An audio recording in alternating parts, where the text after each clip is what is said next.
Man, this comic book sucks! And the reviews online said it was good! I wasted my money! Why didn't somebody tell me?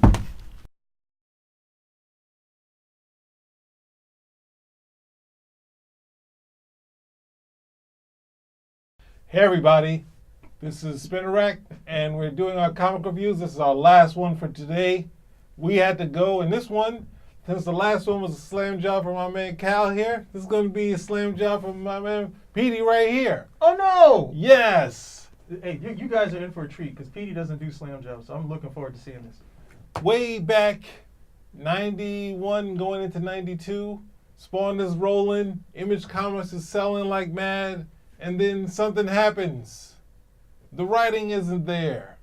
So Todd McFarlane is the first to drag out the top writers.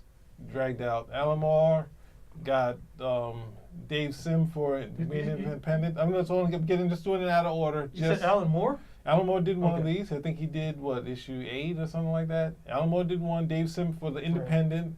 He also dragged in Frank Miller. Mm-hmm. And Frank Miller said, no, I think he said that for the Batman, what's the name? Batman Spawn. He's like, I only can do it if it's just a dumb story. I don't know what to do. He was like, all right, so they got Batman Spawn. And then next thing you know, you had the other guy who was not at the top writing spot, but getting there, Neil Gaiman.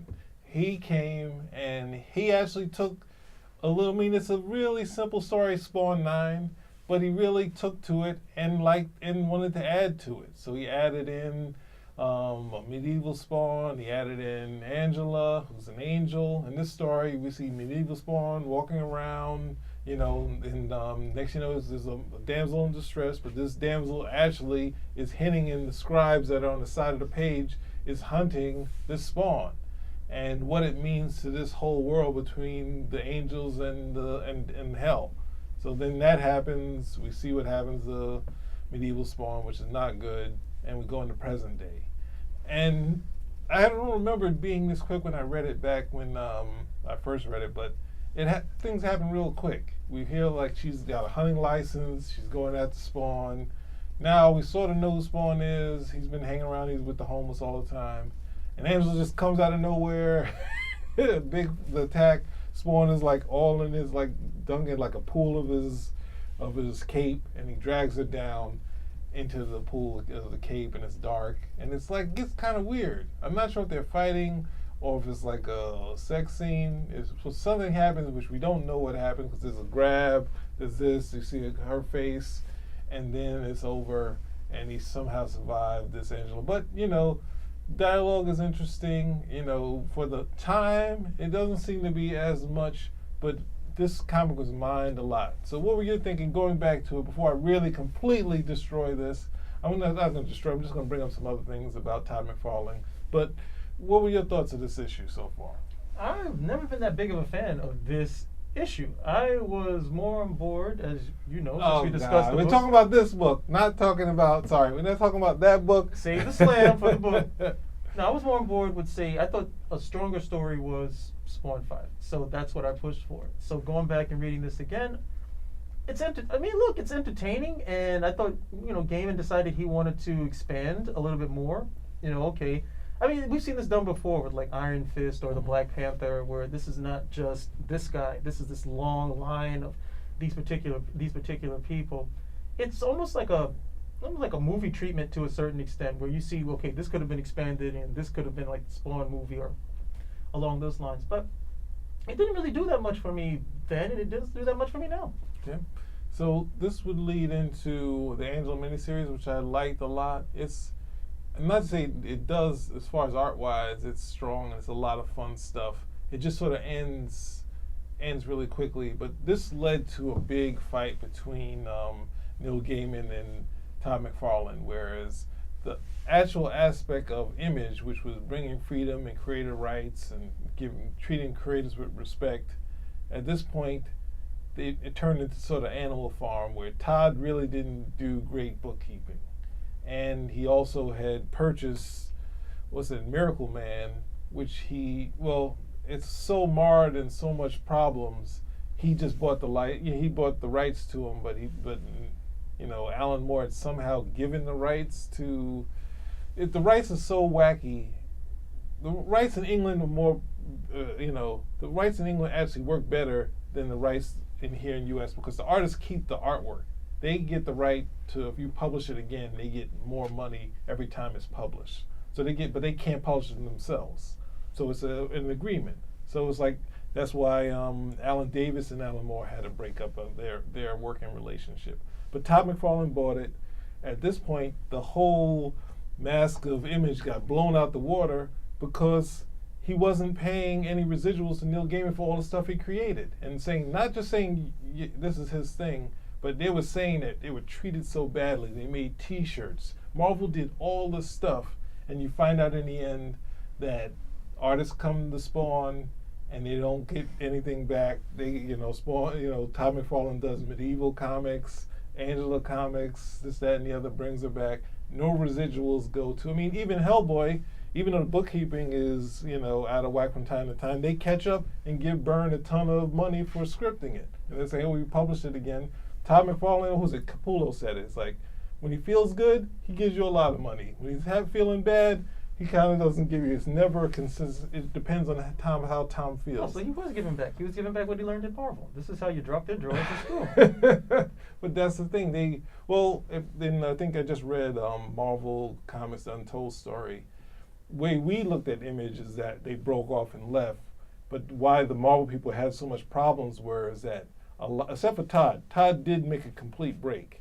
He did. His plan was always to break. Whereas Jim Lee and Rob were trying to I can do the next X-Men, but we're leaving after that. And then same with Silvestri and Eric Larson. It's like, I'm doing this, but they were using the Marvel books to sort of make sure they had money going into Image. And then once they realized Image was making enough money, and the Marvel guys are like, the Marvel editors are like, yeah, stay with Marvel talent. Like, what? These guys aren't here. What's the name? Rob is sending in the stick figure. So Todd is definitely, he wanted to make the break. But it's, being the guy to do right, it's hard to do. It's hard to be the guy to do the correct accounting and not say, oh, it was created in my book, so it's mine. And it's like, well, no, you're the creator rights guy. You can't do that stuff. But everything becomes Animal Farm. It's like pigs, two legs are better than four. Four legs good, 2 legs bad. And then when they change it to 4 legs good, 2 legs better. Yeah, so it's everyone becomes screwing artists is wrong. But an artist screwing an artist is good. But I knew if I brought in some literature, it would bring them back to my side. So, I mean, it's just an interesting thing that there was a trial between Neil, and Neil got money. But then Miracle Man or Marvel Man is so marred in so much stuff. Like, recently you saw the reprints, right? This is a real side note. There's reprints of the Miracle Man Miracle reprints, which Alan Davis is doing new covers for it, and it has the other writer, because obviously who's that guy? Alan Moore is like, don't put my name on it. But Alan Moore can't complain about it because Alan Moore already screwed Alan Davis when they reprinted the Miracle Man in Eclipse. So it's so marred and so much because he wasn't supposed to reprint the Alan Davis issues without his permission. And the king of creator rights, as far as Alan Moore, is like, no, this is going to make me even hotter. Put it out there. But then when he got an interview, like, oh, I don't know what happened. They said they were going to take care of Alan Davis. So it's really going from this Miracle Man really tore down the whole wall of Image Comics. I mean, who's the guy? Rob Liefeld. We expect that stuff from him. We know he's he's out there for the money. He's always been out there for the money. But Todd, he's always been like, they treated us wrong, even though he made millions off of Spider-Man.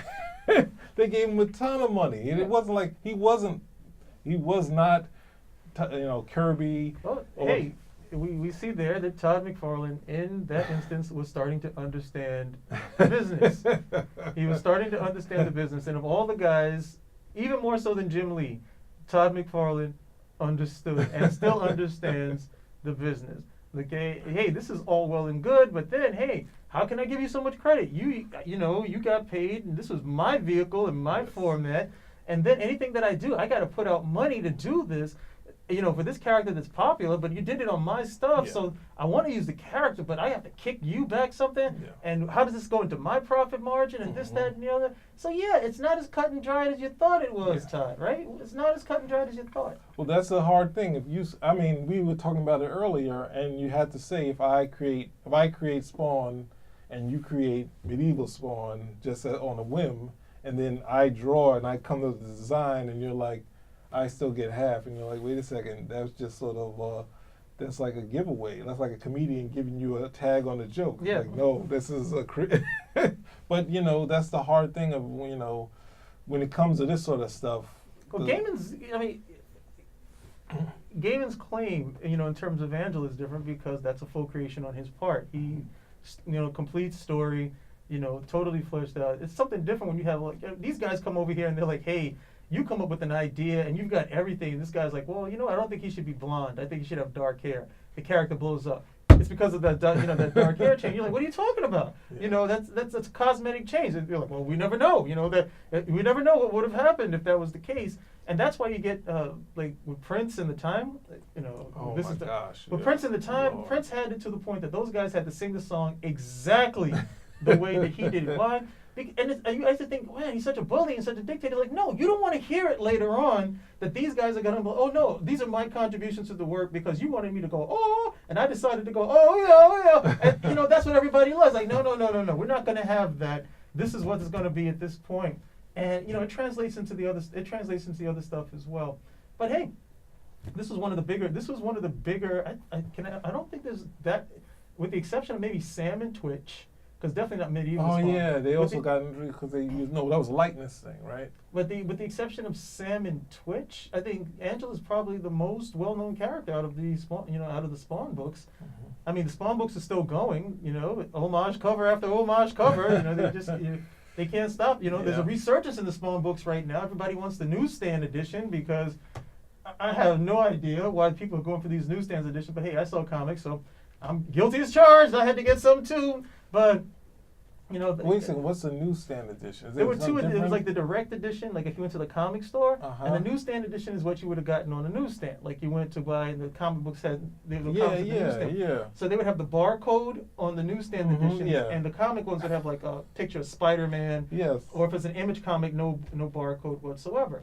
So it turns out it's harder to find a newsstand edition in really good condition because it was on the newsstand. Yeah. It wasn't going to be cared for the same way it would have been in a comic book store. Mhm. So that became like the big push, and everybody's going after that. But back to being Spawn 9. Hey, hey, look, Angela for me is no different than a lot of these other femme fatales that are created, and guys just love them. They hit because it's a male dominated art form, from top to bottom.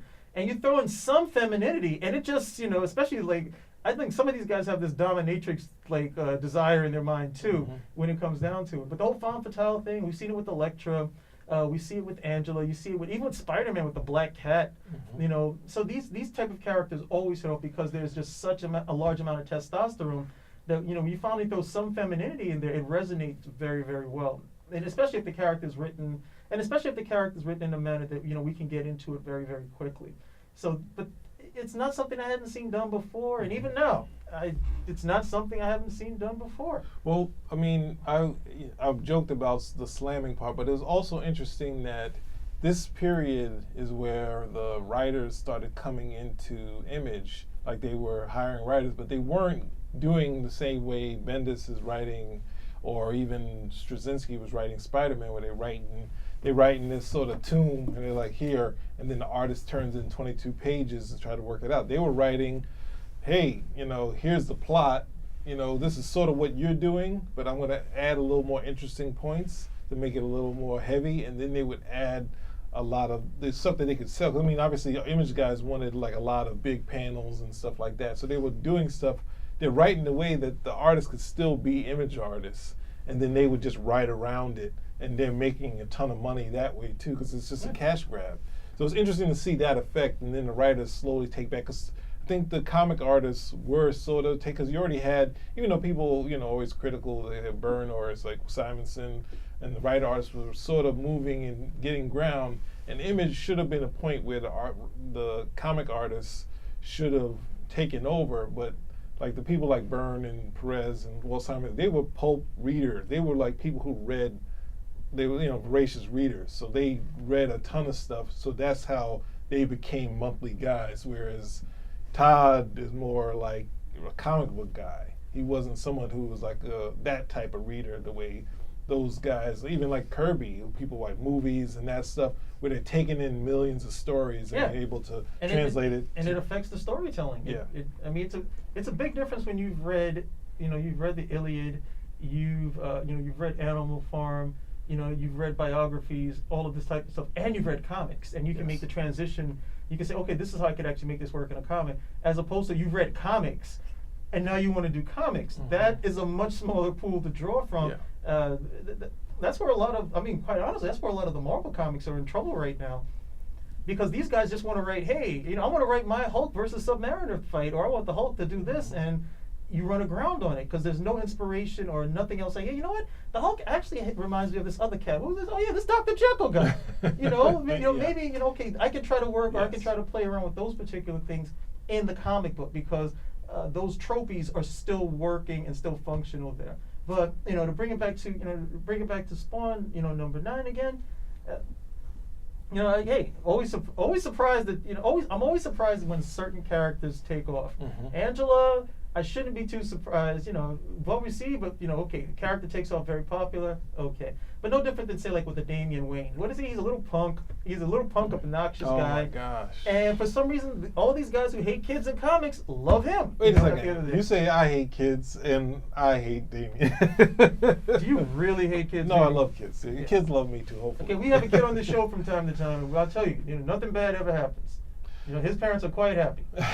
I hope. I hope they are. I don't know how he comes here. How does he get here? But thank you anyway. Just definitely go check it out. Check out I would say more check the Angela miniseries. It's the closest to getting Neil Gaiman to doing superhero comic books, more so than check Marvel. Check out the Angela miniseries. Yeah. They have sex. They have sex in the miniseries. See if you can find it. It's off panel, but Capullo does great babes. We're out of here. Thank you. Thanks Spinnerack. You saved me money.